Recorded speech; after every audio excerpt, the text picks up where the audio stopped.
அப்ப நம்பிட்டாரு. நான் ப்ரூவ் பண்ணிட்டீங்க நான் பரதநாட்டிய கலைஞர்.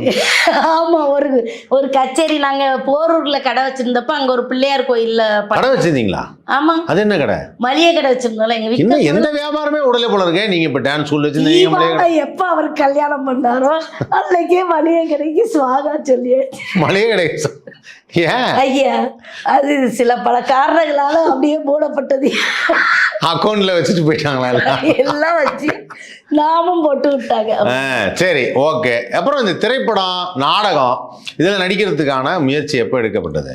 நான் சின்ன வயசுல எனக்கு இது ரொம்ப ஆசை.